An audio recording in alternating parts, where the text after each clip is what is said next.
This video may or may not prove that the reset happened 400 years ago. I hope you're all doing well, and welcome.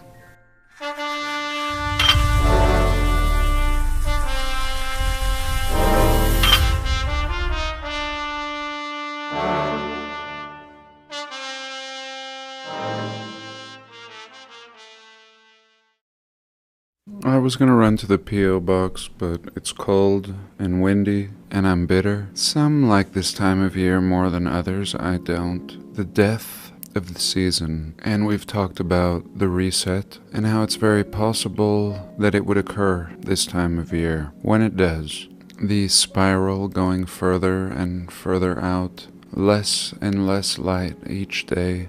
And if there were a reset on December 25th, the sun would not return on its course. It would continue to travel south from our perspective, and we would see a flipping of the plasma charge. And this was a picture shared by Ewar, and here also a picture that Ewar has shared. The analemma, this phenomenon, and if you photograph the sun at noon throughout the year, this is what you'll get, really doing a figure 8. And this is repeatable year after year. If we were randomly flying through space, this would not be possible and predictable. However, there is a slight variance to this pattern, and I believe that keeping track of this pattern and the sun and all the luminaries is the key to understanding when the arrival of the next reset will be. Very fascinating to see the stuff he's kicking out. And these are the sun's cycles over a course of several thousand years. And what we notice is everything gets a little more settled, or as it's put here, the curve of recovery. And I believe back here would have been the last reset, and the subsequential years representing a recovery or a rebalancing. And basically all of the old world structures are utilizing their buildings for several purposes. As we've discussed so many times, free energy is just one of the purposes, perhaps even just a byproduct. Another one that Flat Fact, a great channel, had pointed out was the simple use of monitoring the luminaries and the sun and its rays. As we can see here, the sun passing through, and this actually simply being a gauge for monitoring the events in the sky above. And this perhaps is more important than anything, more important than free energy. How nice it would be to know if or when the next reset was upon us. Now, I've talked about Brian Lamb's work, and he had done very good work, putting a lot of puzzle pieces together.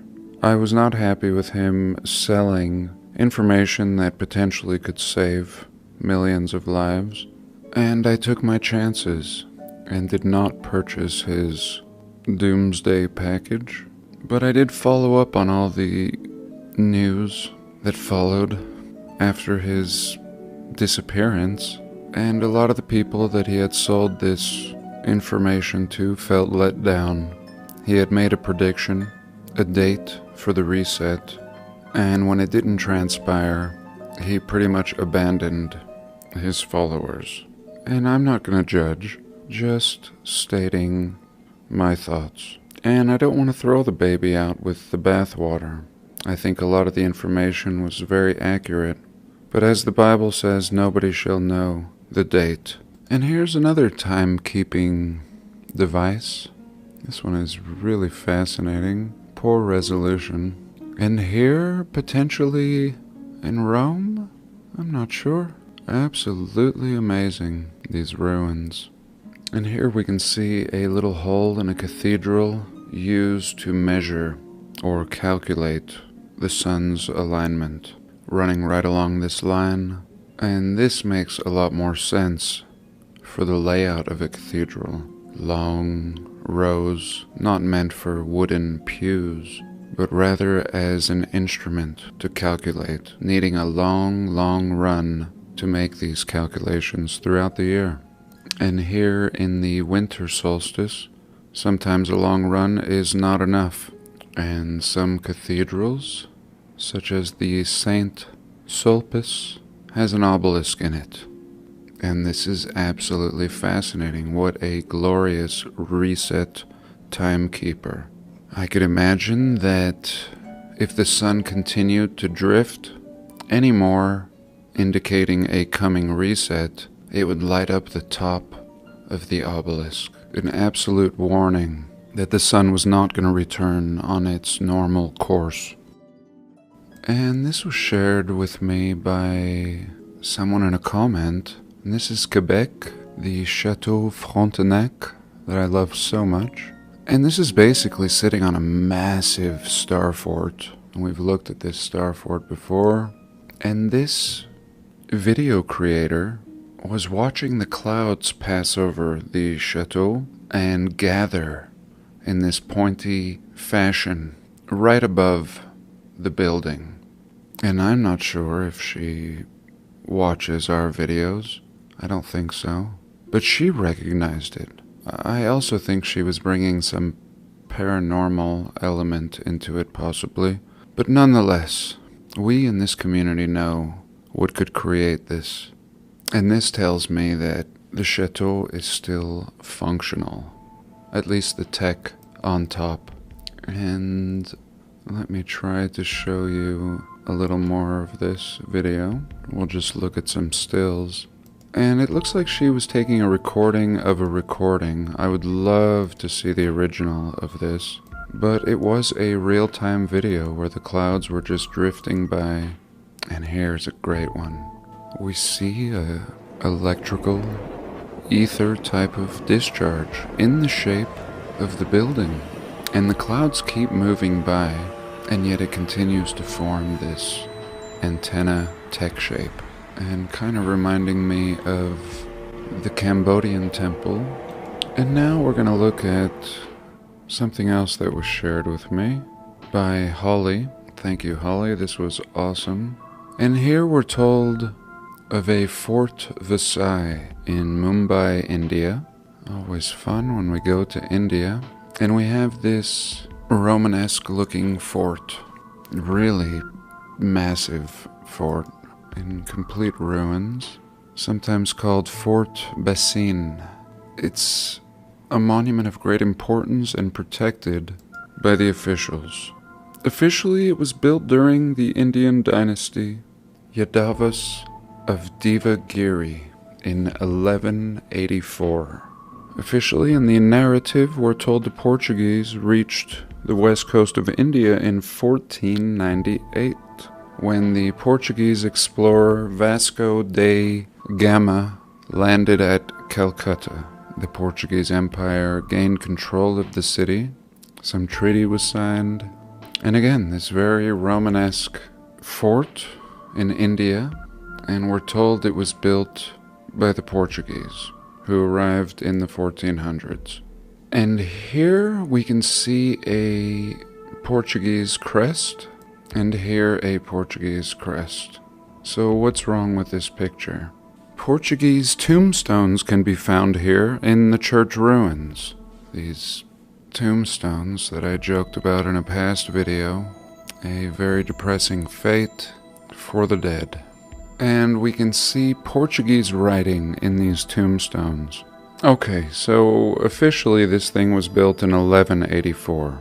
It has a Romanesque feel, but then they find these Portuguese tombstones in it.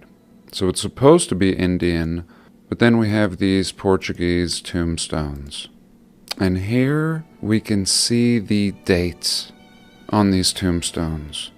So here we have DE 684, Annos, year. I hope that's coming in. And here we have the year 601, Annos. In Portuguese, 601 and 684. The Portuguese, remember, officially the narrative tells us, didn't arrive until the 1400s. and yet these tombstones are reading 1,000 years earlier. So what can we conclude? That the Portuguese built this in India in the year 684. And really fascinating, be it on coins, on buildings, and now on graves.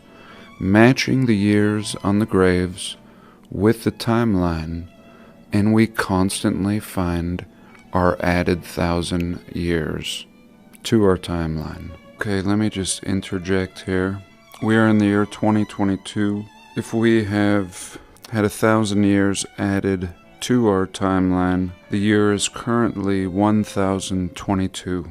This Portuguese gravestone reads 684. If we subtract the difference from the 1022, we get 338. This person died on this tombstone a mere 338 years ago. Or 338 years ago, the Portuguese occupied India. And I just had to lay that out there. And the Indian narrative is just as doctored up as all other nations throughout the realm. So here they tell us in the 600s, the Chinese visited India. When really, when we just looked at this gravestone, we see that it was the Portuguese that visited in the 600s and not the Chinese. So just screwing everything up, yet all the puzzle pieces are here for us. And a very exciting time to be living in, where everybody is helping to make sense of this. And here we can see another tombstone with IS-79. And very interesting to consider that the year we're living in could very well be 1022 AD, in the times of the Bible and King Solomon, and everything that we know could have been as little as 1,000 years ago. And it's really beginning to seem that way. Now, on a similar note, do we see such things in America? Somebody recently brought this to my attention, and we've looked at this film footage many times before, and just anomalous in a million different ways. But we won't discuss any of those today. We're going to go straight to the end of the track, or the terminal hub. And here we go, here we go, here we go, and watch this. Boom. Right at the end of the terminal, we see a date of erection being 896. 896 for this terminal hub, and essentially for the whole city. And what would happen? Only a few days after this film was shot, we would have the great supposed earthquake. And it would be interesting to find some photos of this. Here I'm trying to get a bunch of different frames, and as far as I can tell, it's as clear as could be. 896. Of course, let me know your thoughts, and thank you whoever shared this with me in San Francisco. And I've always marveled at these pictures found in old books, and we always wonder how they built these structures. And when I saw these images, I thought about some titans, some massive giants, just setting the buildings in place, laying out the foundation for future man, as if man just had some role to play, part of the function of this reality. And oftentimes these construction photos that we see are either destruction or a cleanup operation, which the whole realm was clearly in need of after some event, and how easy it would be to build some of the most impossible structures if you were giant. And this is Chicago from 100 miles away. We shouldn't be able to see it, and where I live, 100 miles from Salt Lake City, I can see those mountains from where I live, and I can verify it when I go for a drive. I can pass each peak, and when I get to the big ones that I can see from 100 miles away, I know that I'm in Salt Lake. And along with keeping time and gathering atmospheric energy Overall, could these buildings have a much greater purpose than anything we have considered? And it was something that I thought of today. I'm surprised I remembered. Usually when I sit down to share, I forget everything.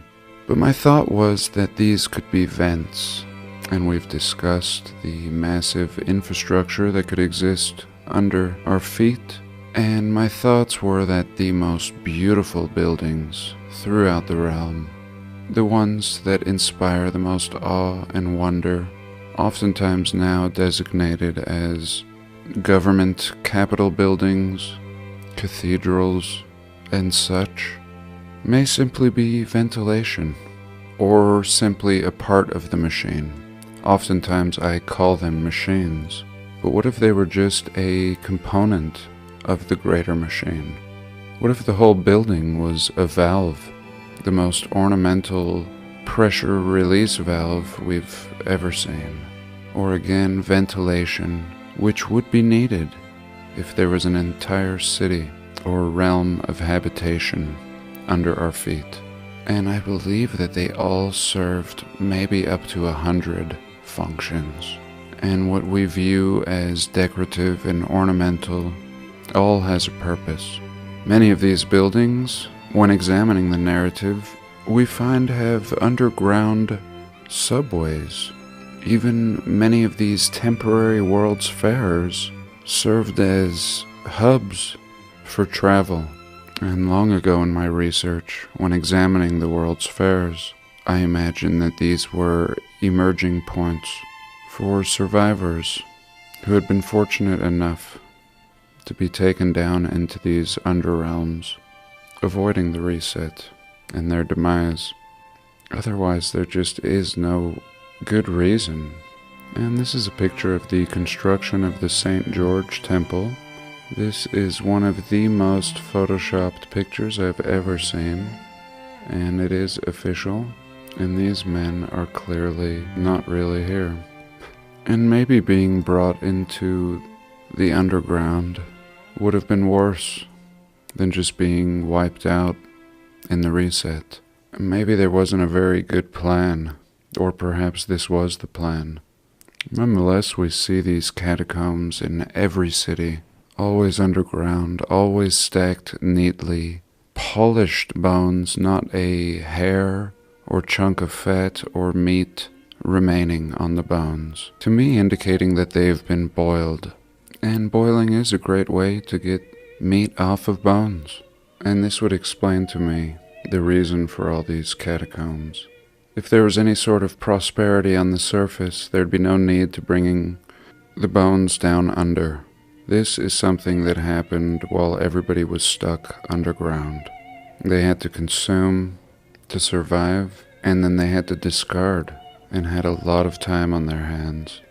And for many years I've been drawing brick buildings, leaning, missing chunks, in ruins, even before I knew about this research. It's almost like something was prodding me before I even cared. Nowadays I've added things like this to the little mountains that I've always drawn. Little windows, which I find appropriate now. Even the river seems like it's flowing from this building now. And as I've mentioned before, I was born in Atlantic City, and eventually we would move to Arizona when I was 5. But I'll never forget the feelings I would get. And such a scene here as depicted in the Bronx is very similar to what I grew up seeing. I myself lived in a brick apartment complex, and sometimes I think we know more as children, and eventually it begins to fade.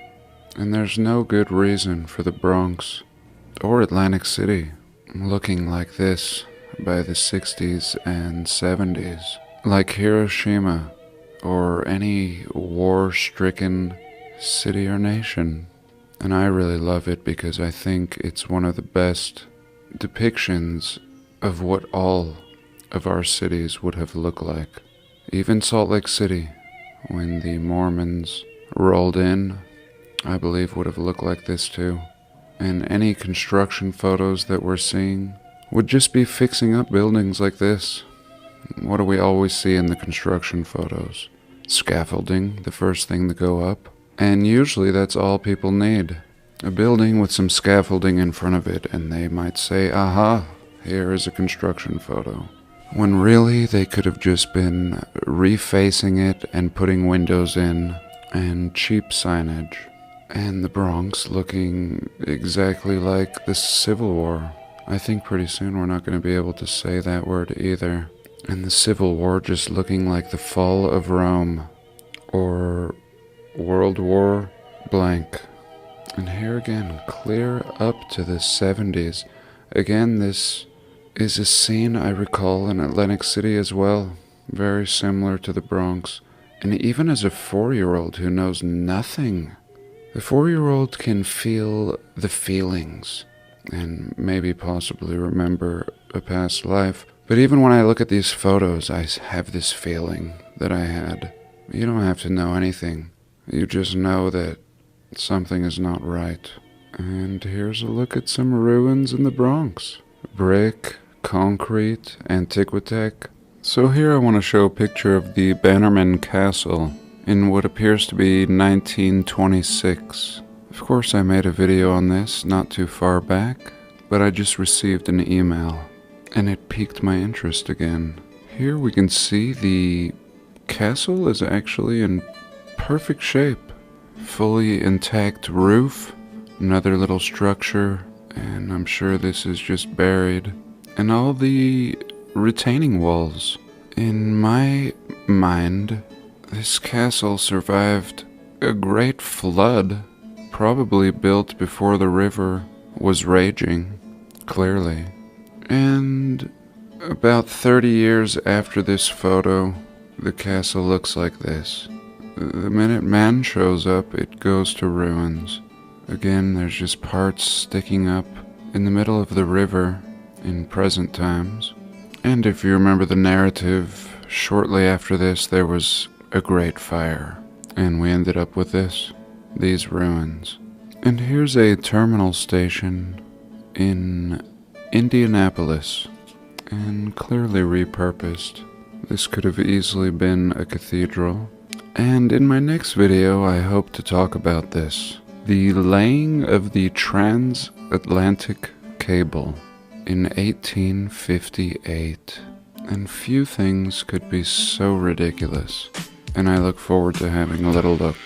But for today, I thank you for joining me. And do have a blessed day. Please like, comment, and subscribe if you want.